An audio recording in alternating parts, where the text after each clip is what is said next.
Since you've been so kind as to invite me here and give me this sense of honour and respect by listening to what I'm going to be saying, here to remind you some things you're familiar with. I imagine some things might sound different. So build on what you know, what you feel confident in, and if there's anything that seems different, see how that fits in. I'll be talking very much from my experience, practice, study, 47 years. So I don't take this lightly, and I feel responsible for your welfare to give you advice, guidance in ways that I hope will be for benefit for you. Maybe immediately, maybe things you remember a year later and think, oh, I get it, that. Because with the nature of this Dhamma and this practice, things go in, you don't quite get it yet, but it sits there. And then maybe sometime when you're meditating later, you think, oh yes, that, This is why it's always so, however much anybody teaches you, the words only go into your ears, into your heart, and it's there that they will blossom in due course. When you're ready, things are ready for you. So I'll offer some teachings, intention. But please do what you do understand, listen to it carefully. What you're not clear about, take it in mind and see if you can investigate it. And we'll have a questions period at the end of each day to clarify any points that may seem unclear or you'd like to ask me for more details on. So please do make use of the time. Understand that this is non-residential, so you have the challenge, if you like, of moving out of here through the street, going back to your home and trying to keep this practice together. But that's good, in a way, because you go back to the situation and you can investigate again the way you live your life every day. Why do I do this? Is that useful? Is that necessary? Is that helpful? You get a dip into this and you move out and what's all this about? You get a chance to reset where you're going, how you're living. In this way, the practice is long-term because we keep adapting, changing, shifting, learning. And that's the long-term development that you get beyond a couple of days or a retreat. Long-term development's how you integrate this practice and teachings into your life and how you shape your life in a way that's conducive to your practice and your liberation. As much of daily life is not conducive to liberation if you don't handle it rightly. So one of the things we always have to recommend and make an effort with is quality of sense restraint, because it's primarily the way that our attention gets drawn out into what we see, read about, what other people are saying, what's happening in the media. These are powerful, saturating forces that overwhelm us. We get flooded with it.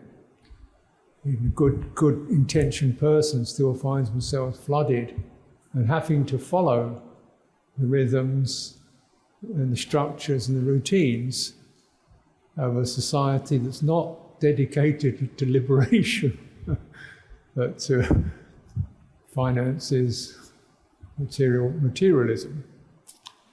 So sense restraint gives you some way of challenging or meeting the pull of materialism, which by and large has people captured by it. Yeah. So this taking this to heart We take to heart, what do I really need? What's worth looking at? What's worth listening to? What's not worth listening to? What is actually bad to listen to and take in? You keep this wise reflection, yoniso manasikara, wise, careful, considered attention. This has to be your initial and constant guide in your day. Whatever you give attention to, that will go right into your heart.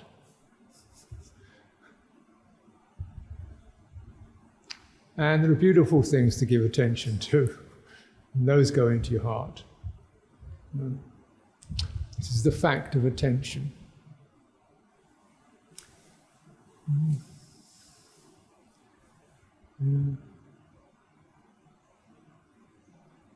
Attention, remember this word. What you give attention to means you focus on something. When you focus on something, your mind is directed to that, just like your eyes are directed towards a particular point, whereas visually we can see everything between my hands, but actually we don't. We see 5% of the time we move it around. That's called attention. Same thing with our mind.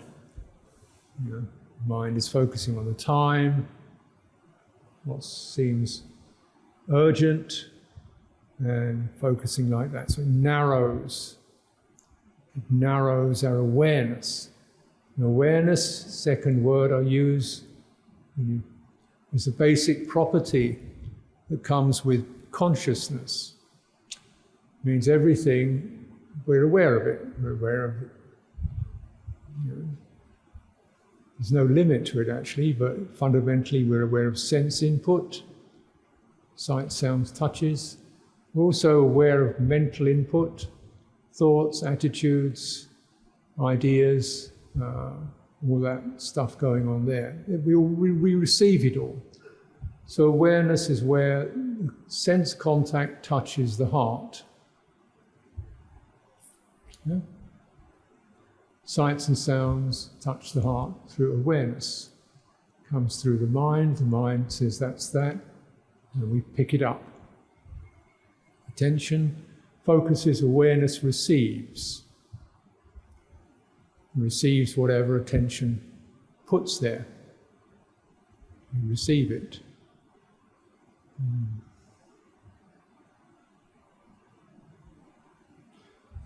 So, you notice, when you close your eyes and so forth, what are you aware of?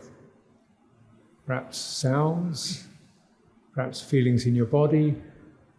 Probably most important will be moods, hopes, anxieties, ideas, aspirations, mental, psychological stuff and emotions comes up. And meditation is the skill of understanding this inner world, moods, emotions, attitudes, good, bad, unskillful, skillful, and steering through that, not getting stuck in it. Steering through, like your boat moving through water. You open the mind up, it's very watery. There's all kinds of waves and tides and currents going on. Meditation is developing the skill to move through that to emptiness, nibbana, which is no phenomena, ending of phenomena.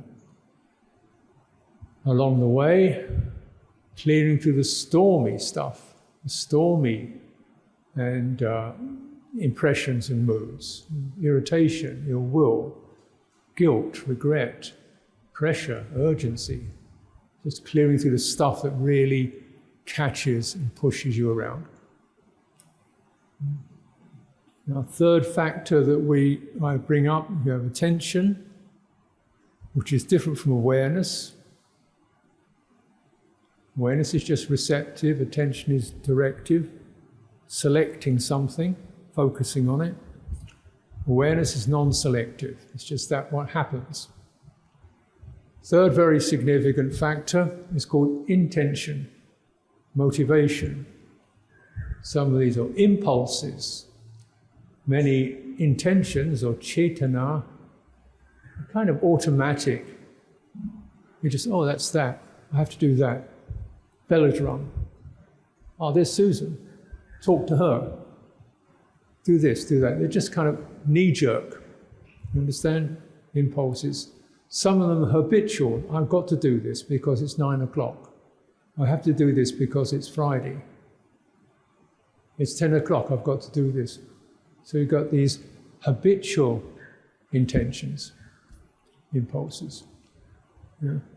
And those, they very significant because these direct what we will give attention to.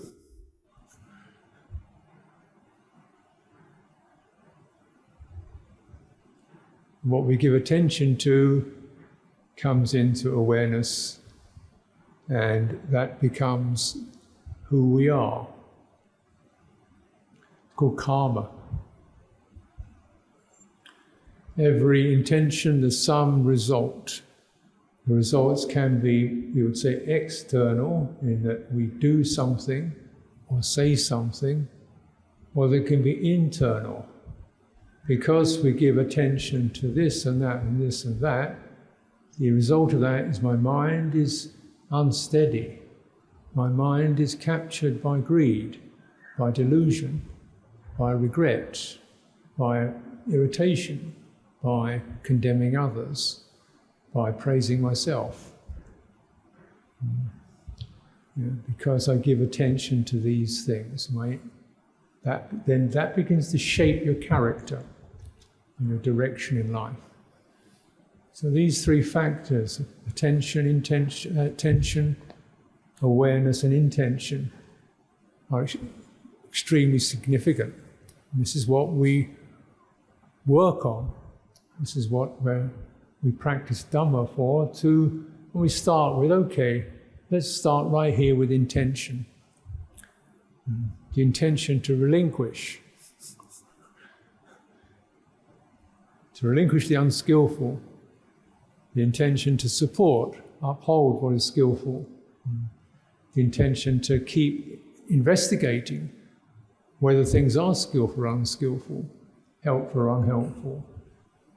The intention to understand, where does stress and dukkha arise, where does it cease? So there's definitely a strong intention in our practice. It's called chanda, motivation. We're aroused, we're interested, we're eager, we want to find out. We keep this going. This is a supportive factor for any wise purpose. Chanda, get interested, get motivated. Now, in terms of keeping these 8 precepts, these are intentions we establish to limit action and to restrain the senses. We can look at these externally, things we don't do, and they're all about what we don't do, refraining from. And as you take it more deeply, you look into refraining from giving attention to phenomena that don't go in line with the precepts. So, for example, if we're really interested in harmlessness, we don't give attention to hatred and violence. We look instead at where there are qualities of generosity, loving kindness, and so forth. And it's very easy when you look at the newspapers to see a lot of stuff that's about hatred and violence, aggression and war. Now, you may notice this, but it's not something you want to get involved with, taking sides. So this is not something I participate in. angry and accusing and blaming and aggression. So we take that precept internally as something to guide what is the most useful thing to give our attention to. It's all about Buddha. Peaceful, reliable, committed to non-violence, committed to harmlessness, towards loving kindness. Why don't I give attention to that, this quality? We chant to it, we create images of it, and ideally, if we are disciples of the Buddha, we take in his example and try to live in such a way. Now, of course, much of life daily life is about sense gratification. So here we refrain from taking that which is not given. We're not interested in it. We're not coveting it. We're not looking out for new things other than what's purely needed. We develop also a sense of restraint of sexuality. It's a very powerful impulse that is propagated through the media, fashions, beautification, attraction of this kind. This particular area is something that's extremely inflamed in people's lives. It's all presented and portrayed as necessary, useful, absolutely happy, and so forth, fun, and so forth. But actually it leads to a lot of misery. Sexual abuse, sexual violence, manipulation of people, and so forth. So it's actually, and then kinds of diseases and so on. And people manipulating each other for sexual advantage. It's really quite a dangerous and seductive area. So just refrain from it. And that's the way also even dress in a way that is not really emphasizing anything that's particularly sexual. Just bodies, simple bodies, clean, ordinary, simple bodies, So you can hardly even tell what sex it is. This kind of body. And that's cool. There's no pushing in the mind. There's nothing that pulls or draws the mind in. It's just another body, like this one, pretty much the same. When you come down to it, the physical body is not that great, really. When you live in one, right? It hurts, it needs, it gets tired, it requires holding it up, and it's uncomfortable. So then the beauty of this meditation practice is, although this is true about the material body, we also have an immaterial body, or called a fine material body, which is to do with the vitality of the body. Vitality of the body. You could call it energy, sometimes called the subtle body, or the kaya sankhara. This is the vitality that keeps a body alive, vitality that comes with breathing in and out. It's affected by sickness, but it's also affected by tiredness and so forth. But even much more useful, it's affected by the heart. So on the negative side, when we get angry, you can feel that anger in your body, very obviously. Your vitality becomes hot, forceful. When you have a sense of urgency and panic, got to get this done, got to get this happening. The energy in your body goes up into your head, you feel pressure, you feel driven, and you get stressed. These are obvious negative aspects of what your bodily vitality, your subtle body, is affected by. But the Buddha said within this, there is the path to happiness and liberation.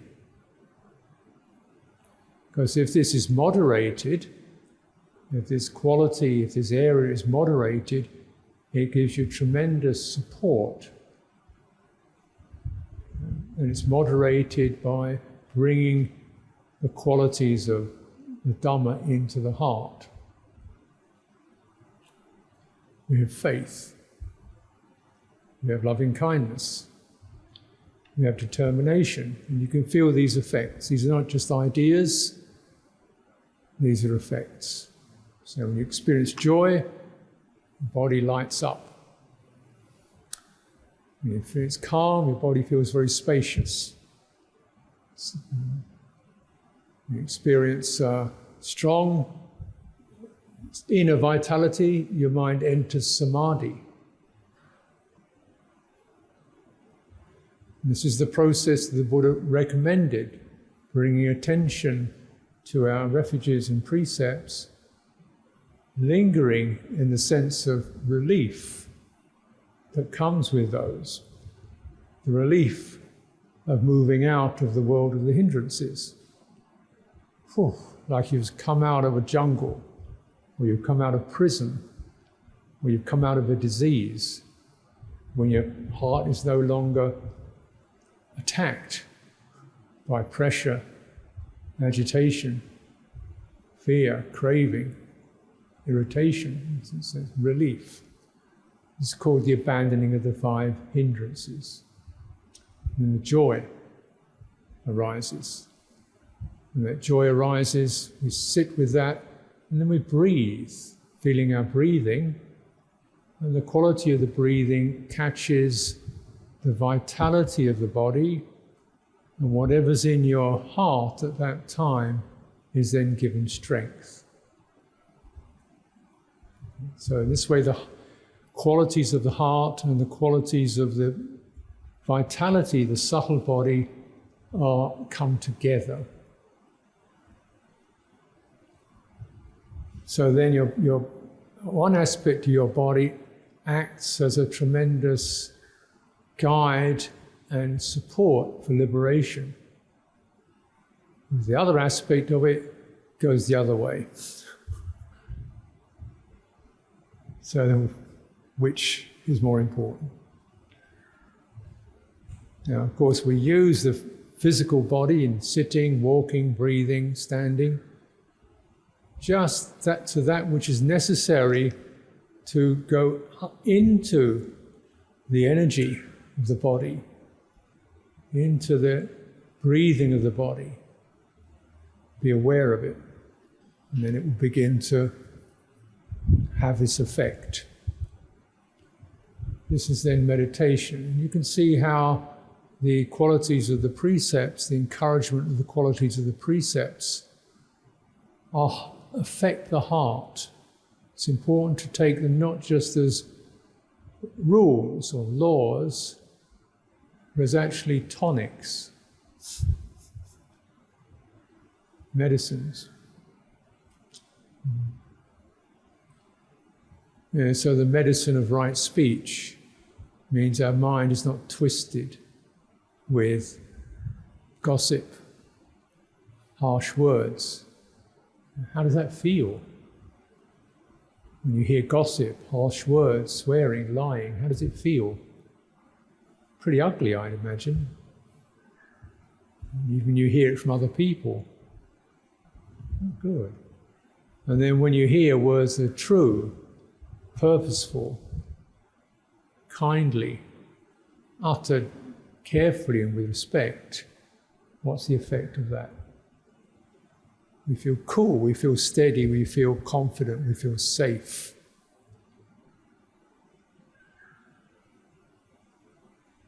And by and large, the world of lies is not a safe world. You don't know where you are. The world of truth is a safe world. I'm feeling safe. I don't have to be nervous. I don't have to be frightened. I don't have to defend myself. I don't have to prove myself. I'm accepted. Very, very important. This comes with right speech. This is a tonic. for the heart. And if you have kalyanamita, spiritual friends, you know, if I do something wrong, they will not bitterly attack me. They will not spread that around amongst others. If I do something wrong, they will look at me kindly and offer support, suggestions. They will not just bitterly attack me or spread my name around. And this is the duty of a spiritual friendship. So if we have our defilements, weak spots, blind spots, then spiritual friends can say, "Oh, sister, brother, is this the case or is that the case? How do you see this?" "Oh, yes." "How does that make you feel?" "Oh, yes." "Ah, well, here's what you can do about it." That's a spiritual friend, not "you idiot." So these are things we encourage. Now here we're not going to be a lot of talking, but just at least carrying that sense when we get together in retreat. You know, we've all come together here. We have to cooperate. We also have to make allowances. Not everybody moves at the same speed as I do. It's not because they're bad, they're just slow or old or uncomfortable. Not everyone can sit still, they have to move around, or maybe somebody coughs, or these things we can get irritated by. I'm just making allowance, you know, not to pick up any ill will, but in fact to make an attempt every day to look at each other gently with a mind of goodwill. May you be well. You've come here for your liberation. You're making commitments to practice. You're putting forth effort. Bless you. I support you. It's much more skillful. Have that attitude in mind every day. And every day, wherever I've done wrong, do I acknowledge that? Do I understand why? Do I make an effort to relinquish it? Try again. This way is the way of success. You don't succeed by being perfect. You succeed by acknowledging where things go wrong, learning, understanding. This is where you get wise, and relinquishing. This is one of the 3 fundamental skillful actions: to relinquish, to let it go, to put it aside, to move on. This keeps you healthy. Otherwise you store up regrets, memories, grudges, which decay in the heart and cause a mess in the heart. And so when you come here also, it's a chance when you're sitting to people, if you have people in your lives who you feel was difficult, time to learn, look at that and see if you can relinquish any degree of ill will towards them.